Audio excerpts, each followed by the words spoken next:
Hey guys, I don't usually do these intros, but we just hit 100k subs and that's really cool. Something I've just decided to do recently as well that I want to promote if you guys want, is I have my editors making, like 1 to 3 minute clips from a lot of my longer videos and from my stream on a clips channel called Maximum Clips. And then I also am just going to have a VOD channel on YouTube called Maximum VODs. They'll both have the same picture as me. They're just freshly made. There'll be some links in the description for them. And if you guys could sub to them, that would be a huge help to kind of get them off the ground. It's something that people have been asking for a while. All right, thanks. Enjoy the video. Cool thing. Okay, either way, so this is the main zone. The other thing I wanted to look at today is I have a much higher quality version of the thing that, got linked or like the raid walkthrough that doesn't have any missing assets, so you guys can actually see the whole raid as it is right now. And I think what I'll do too is, like, as I'm showing you the boss room, I think I'll give you not a long, but like a night. If you weren't here for that long talk, I'll just give you like a nice 1 to 2 minute synopsis or less of each boss and like kind of what the vibe of the boss is and like what they look like and shit. So let's go ahead and look at it. So you enter the raid right here. You walk in, you see this like giant like thing. Maybe it's gonna be some NPCs here. Probably the person you're gonna talk to do like the quest skip, I guess. Looking back at the entrance, that's like kind of where you zone in. And then just as we saw with the other video, you're gonna like fly all the way through, up and through here. Don't know if it's gonna be a dragon riding thing or if it's gonna be a like flight path kind of thing. But you're gonna come down and land right here. And this is this is the first boss room up here, the first guy you'll fight. And then over through here, like obviously you're gonna have some trash here. A couple of doors, maybe trash comes out of it. Not sure right now. It doesn't look like it matters too much. This is the first boss room. First boss is like pretty basic. There's a couple of things going on, but like the main one is like during an intermission, like some fire goes across the room. There's just like a couple of fire mechanics, but it is a boss that it appears like you hit the full time. I think there's some ads. Top of my head, I'm not like super sure about that. Actually, I should probably just open this and just like give myself a refresher before looking at it, just so I can give you the most information possible. Not like a lot though, like less than 2 minutes per boss. Collapsing, primal flow. Oh yeah, these are like you have to, okay, so like he puts like this fire around the room or something and you can't allow the ads to actually touch them, and I think you can remove them, or they get removed by the intermission, I think. Is like kind of the idea for the fight. But it's just like a regular ass first boss. Decently sized room. That is one of the later wing bosses later in the raid. I'll kind of explain the like, maybe I should have drew it. So I'll actually do that real quick. It'll take me 2 seconds. Fire guy. Taros. Or no, I think Taros is down this way. Yeah.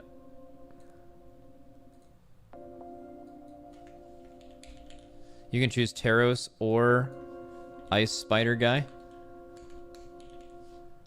And then also up here, it's very similar to Castle Nathria and Sepulchre Pathing. So when you go to the left, you fight Council. And right after Council, you do one other boss. I don't remember exactly the name. Oh, do you actually just go straight to Dathia and that's it? Yes, you do. You do. So Council into Dathia.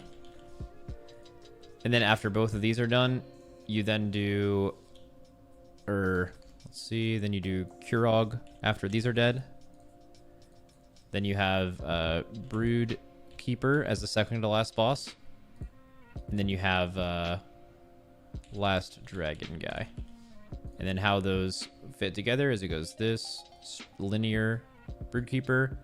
Down here, you have 2 choices. You can do both of these immediately, and then after they are both dead, you can do the Kurog, and then as soon as Kurog is dead, you go to Broodkeeper.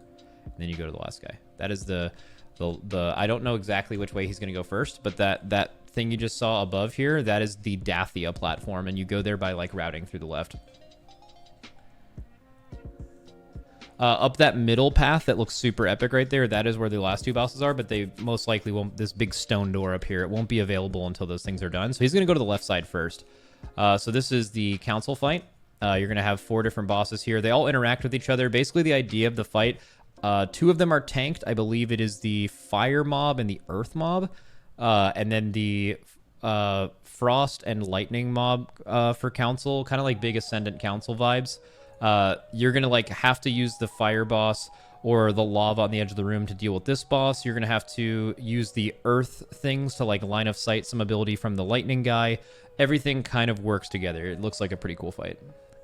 I don't know if you'll be fighting all 4 at once, prototype Pantheon style, or if 2 will be down at a time while they do some of their empowered abilities. I'm not sure. We'll find out.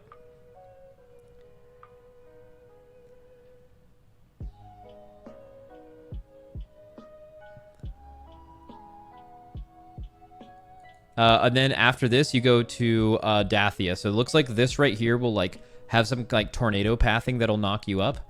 And it knocks you all the way up here. And then this is where you fight Dathia. So this boss basically just has like a couple of major phases. And when it actually hits 100 energy, you are gain weightlessness. And you have the ability to like jump off of this platform to one of these side platforms. And you will, if you're still on the platform at the end of the cast, you die. Similar to like Raze, but more immediate from Sylvanas. And then you have to go like kill some ads on the other side of the room. Think of like storming the Mythic Plus affix. There will be constant tornadoes on this fight. You have to dodge to not die. Notice too, and I don't know if this will be expanded, this boss room where you fight this boss is not very big. So that's something definitely to think about. There's also like winds on the outside of the room, so I wonder if you'll be able to interact with those in some way. Because like over here and over here, there's going to be ads during the actual encounter that you're able to jump to. When you get the weightlessness buff, when the boss makes you leave, you're able to like have a more powerful jump to get somewhere. G-Kun vibes? Similar to G-Kun, much smaller room, yeah. And then that is a area for later, not too important. Hopefully he goes back down to the first boss room, where you would now, after killing this boss, be forced to path.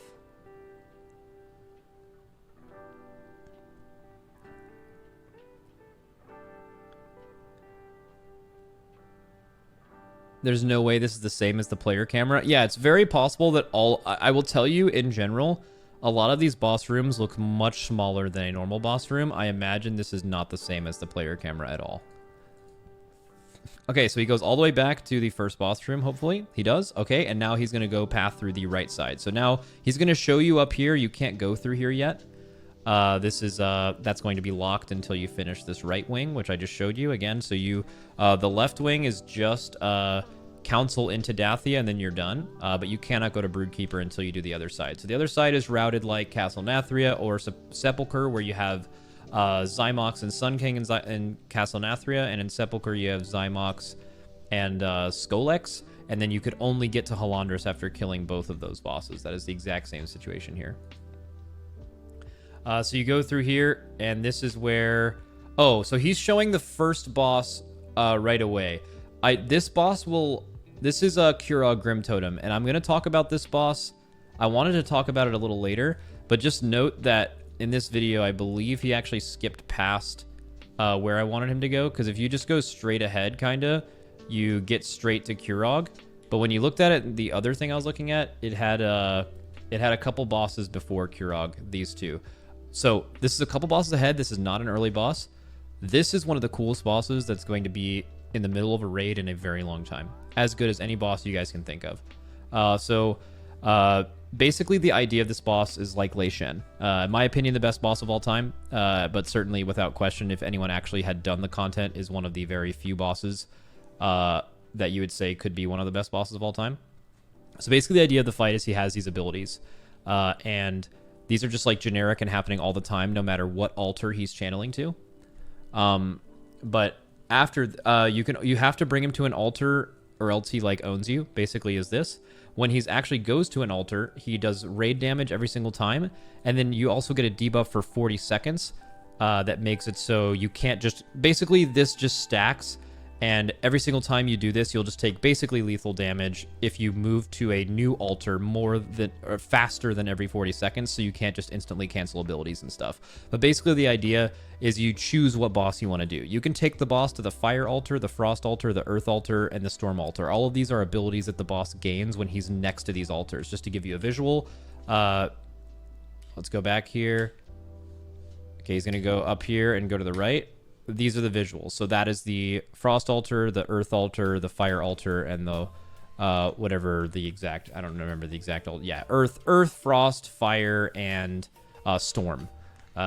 And when he's in this side of the room, and again, I imagine this will be much bigger than this room, just to be clear, he will gain those. Currently, there's no mythic mechanics in the journal right now, but if I'm going to guess that this is like Lei Shen on mythic, or I guess it was heroic back then, was the hardest difficulty, is the mythic, and again, there's no mythic mechanics for the entire dungeon journal at the moment, but what this fight will probably end up being, if they do it correctly, is they'll make it so the boss, after you bring him to the Fire altar for a certain amount of time, will keep those abilities forever and then move on to another altar, for example. So like you basically have to choose which mechanics you want to deal with for the longest part of the fight, and which like mechanic combos are going to be the hardest to deal with, basically. And anytime they put bosses in the game like that and make them correctly, where you get to kind of choose which way is the hardest way, they're always insanely fun to figure out for the top teams doing them, and they're in general just my favorite bosses ever. So extremely excited for this boss. My only real critique of this raid in general is that this is one of the best designs for bosses they've ever done. It's certainly biting off of an old concept kinda, but I'm not too happy with the second to last boss, and I really wish that those two bosses would swap places. It looks like it's unlikely for that to happen because of the layout of the raid at this point, but man, does this boss seem like potentially one of the best bosses they've ever made. And I hope, and the second to last boss looks not as good. So anyways, continuing on, this is that room. But to get to Kurog Grimtotem, you would have had to have done two bosses previous to him. I hope they show that. Okay, so going back here, these were the two bosses you will have to do to make that room be open. The one that they're showing here is Senarth, I think is the little Dargon's name, or spider's name. Yeah, Senarth. I just call him Ice Spider. It's just going to be an ice spider, and the idea of the fight is he has multiple phases, but he is a spider going up his web to the top of this room, and as you're fighting him, you're going to like kind of just throughout the fight go up these stairs and follow. The down there isn't important as much, but on the way up, you're just going to be fighting him and ad sets on the way up this platform. Once he gets to the final one, once you get to him, it's just like his abilities are empowered, and it's kind of a burn. Really cool. People will mention Bethelak from Firelands. Completely different fight, but both do happen to be spiders. In Firelands, it was a balance between the upstairs and downstairs phase. This is not. Yeah, completely different fights. But both are spiders, though, so I understand why people are mentioning that. Much closer. Yeah, much closer to Orgazoa, actually. This is it. Orgazoa is a much better way to look at this than Bethelak. Okay, and then this is Taros. This is a like Earth incarnation created by the council you killed on the other side. I don't really remember much about this fight other than it's like a technical second boss. So there's kind of not a lot going on. But it's like it spawns. I think this one is the one that spawns some like earth pillars you have to kill. I don't know. It's like the second boss. I didn't look at it too deadly or too much, but yeah. Yeah, it's a boss. All right, so these are the assets so far. Again, it is only an 8-boss raid, so it's not like super huge. It's actually a much smaller raid, which is actually really nice for trash. One thing you guys have hopefully noticed through this is you've noticed how small these hallways are, right? So in general, trash can be nowhere near what it is like in a Nyalotha or a Sepulcher just by default, basically. That is unless they, as in other Dragon raids, have created waves of ads that come in, like Ultraxian, although that was like 10 years ago, but 11 years ago. I believe this raid will have much less trash than Sepulcher did. But it's also probably a quarter of the size. That hole, yeah, so that hole... This is a immovable... The reason why you see a hole in the ground is this is an immovable boss. It has a tank mechanic that if no one's engaged in melee combat, it'll start channeling waves into the ground. One cool thing about this fight, though, is it is like a hard enrage thing. So, like, once there's just enough, like, I forget the exact name of the mechanic. I think it's, like, Earth Detonation. No, it's Primed Earth. Once there's, like, enough Primed Earth on the ground or Rumbling Impacts... Pulverizing Stones, Shattered Earth. I think it's Shattered Earth. Once there's enough Shattered Earth in the platforms, he actually just like enrages and kills you. So it's most likely going to be a shorter fight as well. Probably 6-7 minutes, which is always really nice for an earlier fight that's not as hard.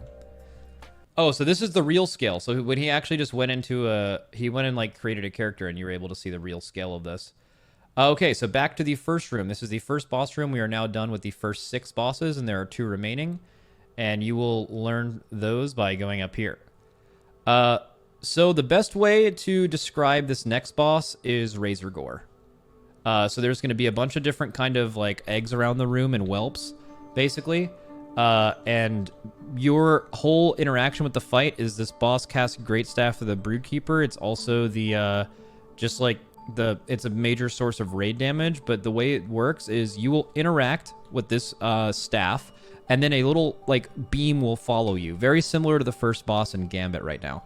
And then you will take that beam and over an egg, and then when you pop an egg, the boss will gain Clutch Watcher's Rage, which will do raid AoE damage, and then it also increases the damage for 10 seconds by popping a rage by 250%. So the idea is you only want to pop 1 you can definitely pop 2 at a time and live, but any more than that, if it stacks, you'd most likely die. So 2 at a time, most likely for a large amount of raid damage, at least on the heroic scaling. Again, no mythic mechanics are in yet, and you just have to deal with that. And if you don't deal, there's a couple other things where rapid incubation happens, where she infuses magic into the nearest 2 eggs. After 15 seconds, they hatch, exposing the enemy within. So the strat might be allow her to cast this, know which adds are going to spawn, and then kill specifically those 2 with like raid defensive cooldowns, and then move on from that.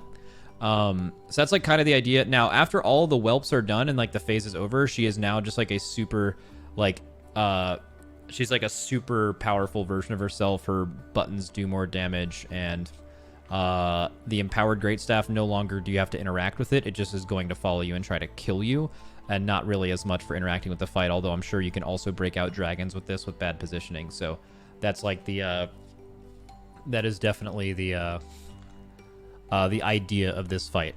Kind of some criticism for me is I get that this is like a shout out to like an old boss, and kind of bringing it back, and it's very dragon oriented. I'm very worried about this boss being scaled to a second to last boss situation. A lot of people mention Stone Legion Generals as just a fight that was like kind of a meme ad fight and like a lot of things like that. That's not why Stone Legion Generals was bad. It was because the timers were bad and there was a lot of bugs on the fight that they fixed over time. I can just see a boss this gimmicky being just not a sufficient second to last boss. And usually the way that they make these bosses difficult enough that are like this is they're just not as fun to play as like a true penultimate boss. So I'm a little worried about this boss being here, and especially because Kurog Grimtotem is one of the best boss designs they've made in years. And I would much rather see a harder version of this fight that would scale very well into higher level difficulty, where I don't think Broodkeeper would at all. But moving on from that, a little closer to KT in terms of easiness, Kel'Thuzad is definitely one of those outlier situations where anytime you're using it as like the source of your argument is typically wrong. Same thing with making an argument about raid difficulty and referencing Sepulchre or Emerald Nightmare. Yeah. All right, moving on. So that's the second to last boss. That's like kind of the whole idea. Decently big room. Yeah.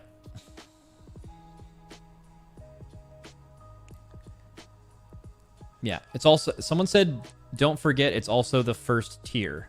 That doesn't really mean anything. So back in the early days of WoW, even as soon as like 3 expansions ago, I think, it was normal for them to make easier raids at the beginning of expansions, and they use it as kind of a, like an intro. In fact, Final Fantasy actually still uses this philosophy where the first Savage raid of their expansion, they intend for beginners, basically, and they lower the difficulty a bit to get people into the content. Blizzard has not done this in multiple expansions. There is no reason to believe that since Battle for Azeroth, so as Dragonflight comes out 2 expansions ago, the first raid of the expansion is not intended to be any easier than the following ones in the expansion, or has it actually been? Both Uldir and Castle Nathria were both very hard raids that took until the second lockout, right? So that whole like idea in WoW that early raids are supposed to be easier is just false. That being said, very important is that we just came off of the hardest raid they've ever made by far, and they saw it as deeply problematic, as they've spoken about multiple times. So it is very possible that they swing too hard in the other direction and intentionally make it easy. They've already spoken about how they don't really want to tune things to Race World First Raiders anymore, and they're just going to kind of let us do our own thing, which is really good for the game. All of you, by the way. Obviously, we're going to have to do degenerate stuff, but as you've been listening to my channel for a while, every decision they ever make with us in mind is a mistake. They always do it wrong, and they don't understand exactly why we're doing it and all that stuff. So it's very good that this is happening for the game, but it also could mean that the raids are slightly easier combined with the fact that Sepulcher just happened and they want to get more people interested in the content. A lot to look out for there. Okay, and then now as you finish Broodkeeper, you make it into the last room of the raid, which is very fucking epic, very Lei Shen vibes. We do not know enough about this boss right now. There is a quest in this first zone that we did on Alpha. Do you guys remember watching any streamer, myself or anyone else, fighting a like drag? It was the one that I died on and you all KEKW'd about me because I didn't know how one of the buttons worked. Okay, you know the one that like had that little storm cloud around him or whatever? That's actually the like last boss of this raid. And as you can see, there's multiple different platforms. So like there's a main platform, there's a platform for, I don't know exactly what this is yet. It's either the red dragonflight, the blue dragonflight, and the bronze behind it, because this one back here is yellow. Or it could be fire, water, and earth, or fire, storm, and earth. I'm not really sure. There's a lot of elements of that in this raid, but this is also a dragon boss, so I could absolutely see it being the dragon flights. We know very little about this boss right now. All we see so far is stage 1 on the alpha. Everything else is actually not there. You don't hear anything about an intermission. You just see a very, very not very complicated phase 1, but you will notice that it is all lightning based. So what you might be is, if like this is actually the storm platform right here, is you might actually start the fight over here, or maybe he'll channel from this pillar and be empowered with lightning abilities. The other phase might be you know, one of these other ones, and then like in the last phase you fight him up here and he has all of them, right? There's nothing really in the fight right now to change platforms at the moment either, so like there's definitely a lot to learn on this fight. But I think the boss room and the idea of what this boss could be is very, very fucking cool. I'm like really, really looking forward to seeing it. And I'll just let him like kind of show the rest of this here.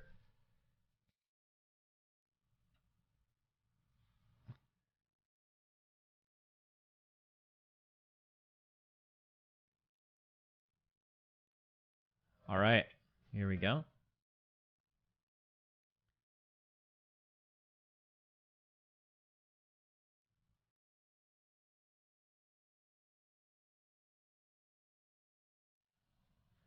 Someone in chat said, I hate the little mini raids. I only want full-size content.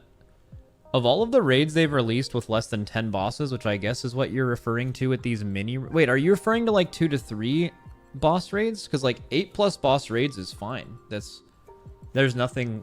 I wouldn't consider that a mini raid. I would consider something like Trial of Valor or whatever that... I don't even remember the name of the boss.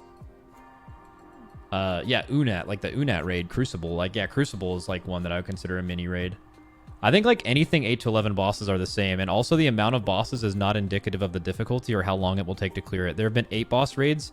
Like, I mean, Eternal Palace was an 8 boss raid, and that took longer than every other 10 and 11 boss raid in the entire last 2 expansions, except for exactly Sepulcher, which was the longest and hardest raid of all time, right? So, yeah, there's no issue with lower bosses.